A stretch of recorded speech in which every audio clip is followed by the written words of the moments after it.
আসসালামু আলাইকুম, কেমন আছেন সবাই? আমরা আলহামদুলিল্লাহ ভালো আছি। আব্বু বাজারে গিয়েছিল আর এতগুলা বাজার নিয়ে আসছিল। এখানে দেখেন একটা বড় বাঁধাকপি নিয়ে আসছিল, টুনা ফিশ। এরপর আমরা সকালে নাস্তা করলাম ডিম, চিয়া সিড, পরোটা দিয়ে, মুরগির গোস্ত দিয়ে, আর সাথে চা তো থাকবেই। এরপর আম্মু রান্নায় চলে গেল। আমরা মাঝে মধ্যে সাদা চালও খাই, আবার লাল চালও খাই। লাল চাল শরীরের জন্য ভালো। তো আজকে আম্মু লাল চাল রান্না করতেছে। তো আব্বু বাজার থেকে আই মাছ নিয়ে আসছিল। এখানে আম্মু পেঁয়াজ রসুন ভিজিয়ে রেখেছে ছিলানোর জন্যে।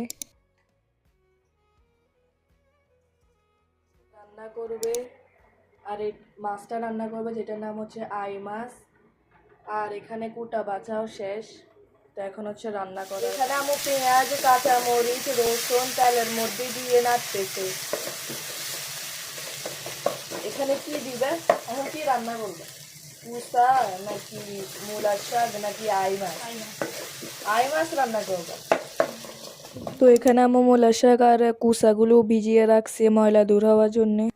এখানে আম্মু হলুদ মরিচ মশলা দিয়ে নাড়তেছে আর এখন পানি দিয়ে দিতেছে ঝোলের জন্যে।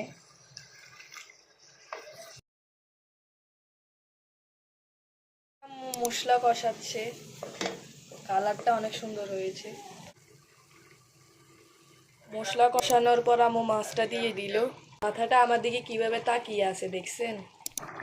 তো এখানে মাছগুলো রান্না হইতেছে। এদিকে শাকগুলো সিদ্ধ হইতেছে আর মাছগুলো প্রায় হয়ে এসেছে। এদিকে মাছের মাথা, লেজ আর কানগুলো আলাদা করে রেখেছে কুসার সাথে দেওয়ার জন্যে। স্প্রিং সল্ট দিয়ে দিল, মানে লবণ। এটা গোলাপি কালারের, এটা আমি শুনেছি সাদা লবণ থেকে ভালো। তো পেঁয়াজের সাথে লবণ দিলে পেঁয়াজ তাড়াতাড়ি গলে যায়। তো এখানে আম্মু কাঁচামরিচ রসুন দিয়ে মশলাপাতি দিয়ে নাড়তেছে, মশলা কষাচ্ছে। এবার মাছের মাথা, লেজ আর কান দিয়ে দিল।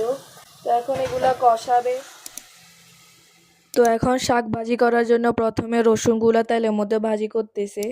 আর এইদিকে কুসা রান্না করা শেষ আর শাকগুলো রান্না করা শেষ। এখন এগুলো কিচেন থেকে টেবিলে নিয়ে আসা হলো।